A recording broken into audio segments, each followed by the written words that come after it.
luar biasa ini. Dari kandidat ini. Sejak Lingko udah berdiri, Pak. Zero isian. Nice to meet you again.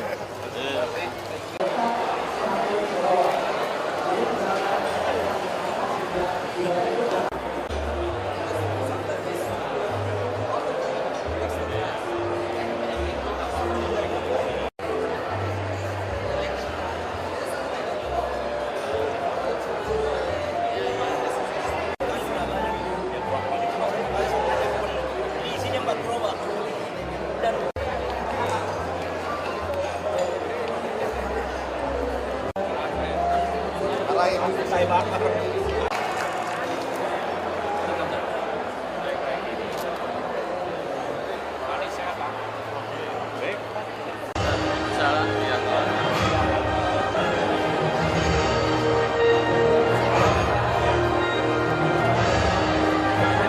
Connect mengambil tema Energy Transition Towards Sustainable Energy.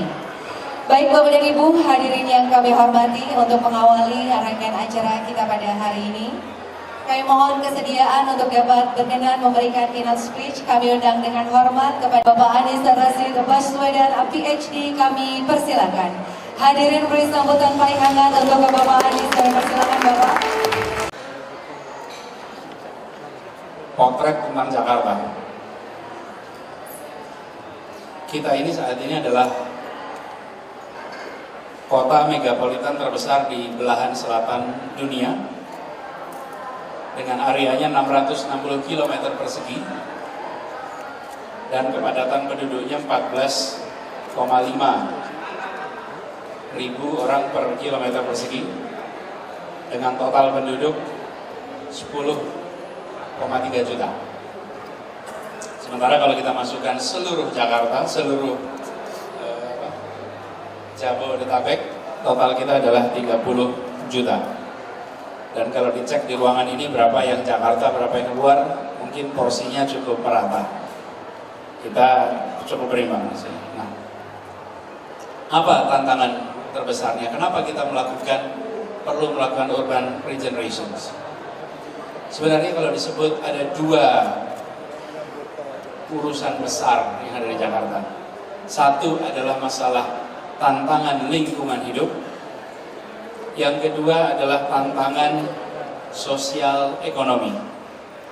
Jadi begitu bicara lingkungan hidup, tiga yang di atas ini adalah tantangan yang terkait dengan lingkungan hidup. Bukan terbatas tiga, tapi ini adalah contoh tiga besar yang kita miliki. Yang kedua adalah tantangan sosial. Tantangan sosial ekonomi yang tidak kalah menantang. Ketika kita berbicara tentang lingkungan, Bapak sekalian, maka kita akan langsung lihat, Bapak sekalian, bahwa di Jakarta, kalau kita perhatikan, ada masalah, udah kita mau masuk musim hujan, ini langsung posisi kita di hilir. Ada 13 sungai masuk ke Jakarta, dan hulunya di pegunungan. Air hujan di pegunungan yang sejak dibangun perkebunan teh di sana kira-kira 100 tahun yang lalu menjadi masif dialirkan ke Jakarta, dan itu menjadi problem lintas dekade yang selama ini ada. Itu dari hilir, dari hulu. Sisi lain ada dari hulu, karena dari hulu kita berada di daerah pesisir dengan permukaan air laut yang meningkat ditambah dengan permukaan tanah yang menurun. Itu kombinasi yang pas untuk terjadi rock. Air lautnya naik, tanahnya turun.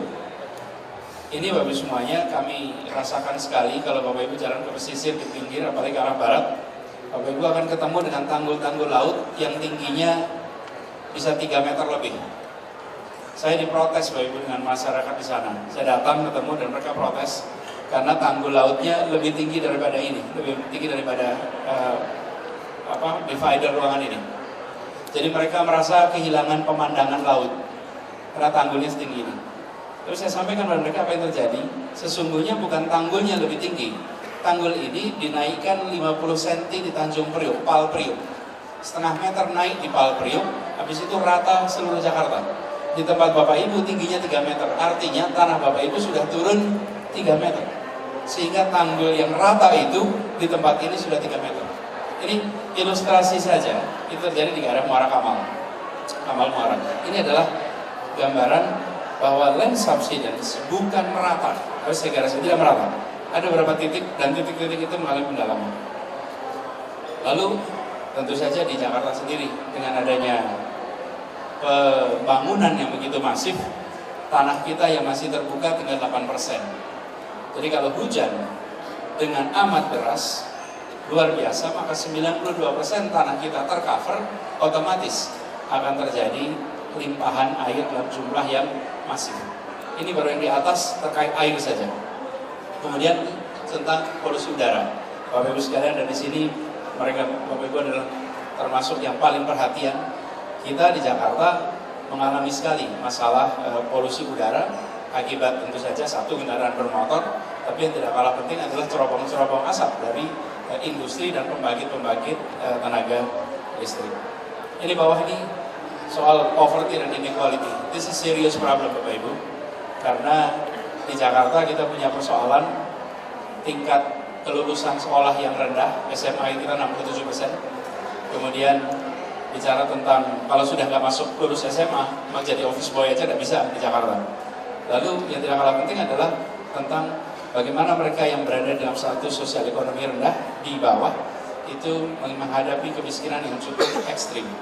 Akses kepada kebutuhan dasar seperti air di Jakarta ini baru 62%. Jadi bagi masyarakat miskin di Jakarta, air itu harganya sebulan bisa Rp600.000.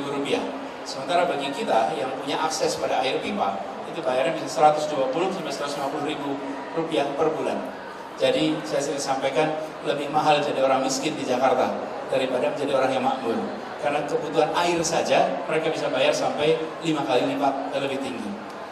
Lalu kohesi sosial kita tahu, dengan tingkat ketimpangan yang cukup tinggi, dengan problem-problem lapangan pekerjaan, ini salah satu potensi masalah. Nah, ini yang saya ingin sampaikan sekalian. Kita punya tendensi avoiding problems. Kemayoran ini salah satu daerah lama Bapak Ibu. Jakarta itu mulainya di utara. Sekarang utara ini lingkungan hidupnya paling rusak Bapak Ibu. Lingkungan hidup paling rusak, masalah sosial paling banyak, ketertinggalan soal pendidikan makin paling banyak di Jakarta Utara. Ini meskipun resminya pusat, tapi ini adalah sisi utara Jakarta sesungguhnya. Resminya secara administrasi Jakarta Pusat. Di sini, di Jakarta bagian utara, tingkat kelulusan anak SMA itu hanya 52%. Jadi masuk 100 anak, 48 hilang di jalan. Yang selesai hanya 52. Angka 67 itu tertolong karena Jakarta Selatan yang tinggi dan Jakarta Timur yang tinggi, sehingga overall 67. Tapi sesungguhnya hanya 52%, hanya 42. Masalah yang ada di utara, berdekade-dekade ada itu, ya soal lingkungan, soal sosial, macam-macam. Apa yang terjadi? Kita cenderung pindah, Bapak Ibu. Kami, bukan kami saya, tapi artinya secara dalam dekade-dekade itu bergeser ke selatan tanpa menyelesaikan masalah di Jakarta Utara. Ditinggal. Lalu kita pindah ke selatan. Pemerintah Belanda pun begitu. Dari kota lama pindah ke daerah Monas, pindah ke lapangan Banteng. Masalah di utara tidak diselesaikan. Land subsidence tidak dibereskan, soal air tidak dibereskan, kita tinggalkan. Lalu Jakarta mulai penuh, kita tinggalkan juga ke samping kanan kiri. Karena itu kami menghargai sekali komitmen pemerintah pusat yang mengatakan bahwa terus akan membangun Jakarta walaupun ibu kota pindah. Karena jangan sampai nanti Jakarta ditinggalkan lagi dengan masalah begini. Kecenderungan selama beberapa dekade ke belakang, masalah di Jakarta dilewatkan, kita cari tempat baru, kita cari wilayah baru. Ini yang kita ingin ubah. Karena itulah mengapa kita sekarang mau melakukan urban regeneration. Karena kita tidak ingin ada masalah lalu kita pergi meninggalkannya sebagaimana sebelum-sebelumnya. Ini artinya Bapak sekalian, kita akan menjalankan, ini saya tulis di sini menjadi visi kami, kita mudah-mudahan terbaca. Visi Jakarta adalah kota maju, satu maju, Langsung yang kedua adalah lestari. Itu nomor 2, itu visi kita. Berbudaya yang warganya terlibat dalam mewujudkan keberadaban, keadilan, dan kesejahteraan bagi semua. Kata kunci Bapak Ibu sekalian di sini adalah kata ini. Maju, lestari, berbudaya yang terlibat. Jadi kami tidak ingin warganya hanya nonton. Kami ingin warganya untuk terlibat. Terlibat itu artinya nanti kolaborasi untuk menyelesaikan masalah yang ada di kota ini. Jadi kira-kira sekalian seperti ini, ada equality, ada prosperity, ada modernity, ada dynamic, sustainable, dan unifying. Saya akan langsung ke sini aja sekalian. Ini yang kami harapkan. Kenapa dengan masyarakat atau Indonesia Renewable Energy Society, masyarakat energi terbaru Indonesia, kami ingin bersama karena kami ingin menjalankan penyelesaian atas masalah yang di Jakarta tidak sendirian. Kami rumuskan masalahnya bersama-sama, lalu kami mengajak pada semua untuk membereskannya bersama-sama. Bukan kita yang menyelesaikan semua, tapi kami ingin mengajak seluruh komponen masyarakat, baik private sector maupun non-private sector, untuk bekerja bersama. Kolaborasi itu bahasa sekarang, Pak. Kalau bahasa tradisional kita namanya gotong royong, Pak. So, it's the same thing. Itu bukan sesuatu yang baru. Dari dulu ya kita gotong royong gitu. Cuman karena namanya kolaborasi jadi kelihatan kayak keren gitu. Padahal ya sama aja. Dari dulu juga kita gotong royong. Nah, ini Bapak sekalian, kami dorong di mana kota menjadi kolaborator dan masyarakatnya sebagai co-creator. Lalu yang kita kerjakan kolaborasi. Biasanya masyarakat kota itu jadi service provider. Lalu masyarakat dianggap konsumer. Kegiatannya konsultasi. Tapi yang mengerjakan tetap tangan pemerintah. Kami tidak. Kami justru ingin mengerjakannya itu bersama-sama. Ini Bapak sekalian sudah kami lakukan dalam beberapa jenis kegiatan yang kita lakukan di Jakarta, di mana kegiatan dilakukan secara kolaborasi. Sebagai ilustrasi yang paling sering kita gunakan, ini contoh ini Bapak sekalian, transportasi.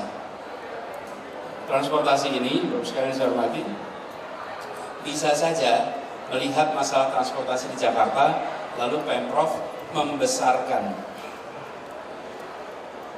armada, lalu menjangkau semua wilayah. Yang dikerjakan tidak, mengajak seluruh pelaku transportasi umum di Jakarta untuk berada dalam satu sistem yang sama. Jadi semua berkembang dan kita berkolaborasi dalam sebuah sistem yang terintegrasi. Jadi tidak perlu mati, justru bisa semuanya hidup. Dan ketika itu diintegrasikan dalam sebuah satu sistem, namanya sistem Jaklingko, apa yang terjadi? Yang paling gampang lihat ujungnya aja Bapak sekalian. Kalau jumlah armada itu kan ada uang. Kalau jumlah rute meningkat karena ada armada. Tapi kalau jumlah penumpang berarti ada konversi dari menggunakan kendaraan pribadi ke kendaraan umum. Angkanya di sini dari 338.000 di tahun 2016 sekarang melonjak menjadi 700.000 di tahun 2019. Lompat hampir lebih dari 2 kali lipat dalam waktu praktis 2 tahun. Nah, ini terjadi lagi-lagi karena ada kolaborasi. Dan alhamdulillah dengan cara seperti itu Jakarta masuk 1 dari 3 kota yang disebut sebagai most improved public transport in the world. Jadi kita we're not going back. Jadi bulan Januari awardnya akan diberikan kepada kita. Nah, Sustainable Transport Award. Di sini Bapak sekalian saya hormati, apa yang bergeser? Yang bergeser Bapak sekalian, ketika bicara tentang penataan kawasan urban, ini yang saya disampaikan, urban regeneration kita melakukan penggeseran perencanaan tata kota. Yang semula perencanaan tata kota kita ini berbasiskan pada kendaraan atau berbasiskan kepada jalan raya. Sekarang kami mengubahnya menjadi berbasiskan pada kendaraan umum. Ini perubahan mindset Bapak sekalian. Apa yang konsekuensi dari itu? Konsekuensi dari itu Bapak sekalian, rencana tata kota tidak semata-mata mencerminkan rute-rute jalan raya sebagai koridor utama pergerakan orang, tapi lebih mencerminkan pada tempat-tempat yang menjadi kegiatan transportasi umum. Jadi dari berbasis jalan raya menjadi berbasis, kita biasa istilahkan TOD, Transit Oriented Development. Jadi bagi sekalian saya hormati, di Jakarta ini ada 53 stasiun kereta api. Ada MRT itu 16 ya. Ada 16, betul 16. 16 kilo. Ada 13 stasiun MRT. Selama ini pembangunan kota kita merujuk kepada jalan raya. Kalau Bapak Ibu punya gedung di samping jalan raya, maka gedung itu akan meningkat tinggi. Dia diizinkan untuk punya KLB yang tinggi. Kenapa? Karena dia di pinggir jalan raya. Makin jauh dari jalan raya, harusnya makin pendek. Makin sempit jalannya, makin tipis atau makin pendek gedungnya. Makin besar jalannya, makin tinggi. Ini semua mengasumsikan semua orang menggunakan kendaraan pribadi. Menggunakan motor pribadi, mobil pribadi. Kita selama ini bangun begitu. Efeknya apa yang terjadi? Dalam peraturan kita sendiri, kalau membangun apartemen itu harus bikin tempat parkir yang cukup. Itu kalau bikin tempat parkir yang cukup itu artinya apa sih? Artinya silahkan Anda pakai kendaraan pribadi. Bapak Ibu bangun gedung harus punya tempat parkir yang cukup. Kami yang mengharuskan. Artinya kami semua memaksa pelaku industri untuk rame-rame mengisinya dengan kendaraan bermotor pribadi. That's our mindset. Kalau mereka mengajukan, ada yang ngajuin gedung, minta izin tidak punya tempat parkir, harus ada diskresi gubernur untuk diizinkan. Terbalik sekarang kami ubah. Sekarang ini sekalian, justru kita ingin mengurangi lahan yang dipakai untuk parkir kendaraan pribadi. Lalu ketinggian gedung tidak dilihat dari seberapa dekat dengan jalan raya, tapi seberapa dekat dari terminal bis, dari stasiun MRT, stasiun kereta, dari halte. Kebayang misalnya? Jadi yang diubah itu adalah tata ruangnya. Karena kalau tata ruangnya diubah, nanti kemudian rencana transportasinya mencerminkan rencana tata ruang. Kalau saat ini yang terjadi sekalian, kita tata ruangnya mengikuti transportasi pribadi. Efek apa efeknya? Punya kendaraan 17 juta. Hari ini mobil dan motor yang tercatat di DKI itu 17 juta. 13 juta motor dan 4 juta kendaraan roda 2. Bila ini dibiarkan terus, pasti Jakarta akan terus menjadi kota dengan kontributor polusi udara paling besar dengan kondensitas sebesar ini. Dengan cara seperti ini, sekalian, maka kita ubah perencanaan pembangunan kita berbasiskan transit, tidak lagi berbasiskan kendaraan pribadi, dan kemudian insentif untuk membangun tinggi dekat dengan dekat dengan pusat-pusat transportasi diberikan, dan ditambahkan disinsentif untuk memiliki mobil akan kita luncurkan mulai tahun 2020. Jadi nanti Bapak sekalian, di Jalan Sudirman itu sekarang sudah ada MRT. Di sana ada 74.000 slot parkir mobil. Itu kalau yang parkir orang Indonesia kira-kira cukup terampil untuk diisi 85.000. Karena apa? Bisa rapat-rapat gitu. Jadi bayangkan kawasan itu setiap hari mampu menampung itu. Sebetulnya dengan tempat sestrategis itu, yang harus dibangun justru tempat perkantoran, bukan tempat parkiran. Parkirnya di mana? Parkirnya di luar downtown area, di luar pusat perkotaan. disitulah park and ride dibangun, pindah ke kendaraan umum. Ini Ibu sekalian yang kita dorong sekarang terjadi. Jadi mulai tahun depan kita akan terapkan disinsentif untuk menggunakan kendaraan pribadi di kawasan-kawasan strategis. Dan kami sendiri Bapak Ibu itu memang tidak membayangkan mengendalikan pengguna kendaraan motor ke downtown. Bapak Ibu mungkin tahu di samping hotel Pak Saripan Pasifik itu ada tanah kosong. Itu untuk parkir mobil. Parkir mobil. Bapak Ibu tahu parkir mobil itu sehari berapa bayarnya? Rp5.000. Artinya apa? Gak usah naik MRT, naik mobil saja, parkir di Tamrin Rp5.000 sehari. Tanah siapa? Milik kami. Yang menyediakan UPT siapa? Kami. Jadi kami ini mengundang orang untuk naik mobil. Saya bilang, no, tempatnya sekarang udah ditutup. Dan kami, Jakarta, termasuk kota dengan parkir mobil termurah di dunia. Maksudnya downtown-nya. Kalau ekuivalen dengan kita, harusnya bisa lebih mahal lagi. Jadi nanti, Ibu sekalian, perencanaan kita untuk urban regeneration basisnya adalah tata ruang, dari situ turunannya. Kebijakan transportasi, kemudian kebijakan energi, kebijakan soal lingkungan, kebijakan terkait dengan tata perumahan, itu semua turunan dari tata ruang. Dan itu dengan dorongan seperti ini, maka kita berharap masalah-masalah yang kita miliki hari ini bisa kita selesaikan dengan pendekatan yang kolaboratif. Apa contohnya? Nanti saya harap Pak Amin bisa mencontohkan lebih jauh yang terkait dengan pemanfaatan energi listrik. Listrik, rumah, insya Allah bisa dibahas lebih jauh. Lalu kita sendiri, Bapak sekalian, yang terkait dengan ini, kita mengubah urutan prioritas pembangunan terkait dengan mobilitas penduduk. Dengan mindset urban regeneration berbasis tata ruang, ada 4 kegiatan pembangunan infrastruktur transportasi yang kita ubah urutannya, Bapak Ibu. Urutan pertama selama ini adalah kendaraan pribadi, baru kendaraan umum, baru pejalan kaki, baru sepeda.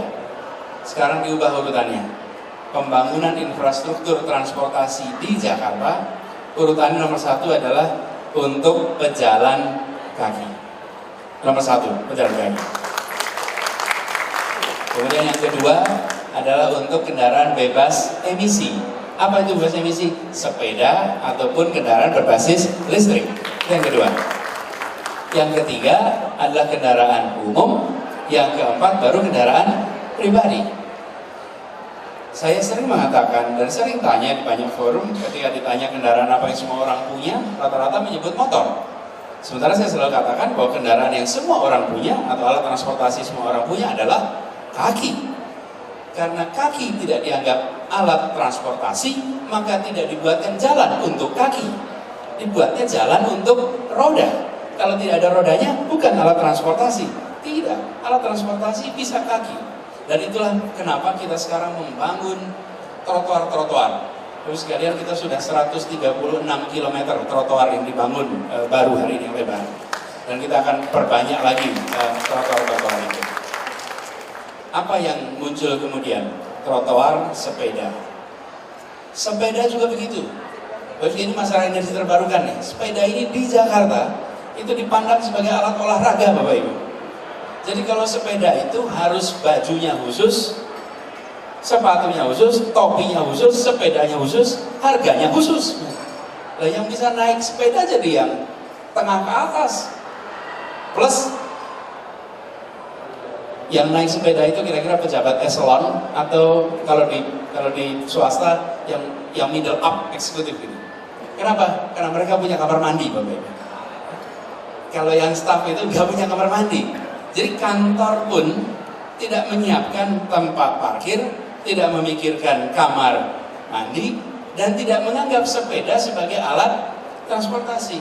Saya kalau ketemu, saya naik sepeda, sekarang saya sering kembali naik sepeda, sering banyak yang tanya, Pak, itu sepedaannya rutin?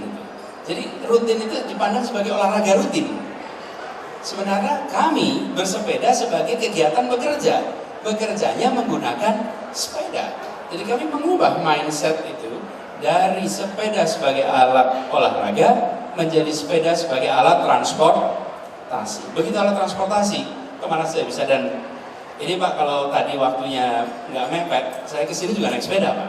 Karena biasanya kalau ke Kemayoran ada kegiatan kami naik sepeda. Ini kita lakukan dalam rangka mengkampanyekan urutan tadi. Jalan, kaki, listrik atau sepeda, lalu kendaraan umum, lalu kendaraan pribadi. Nah, yang kendaraan umum tadi sudah saya jelaskan, kita expand kendaraan umum itu.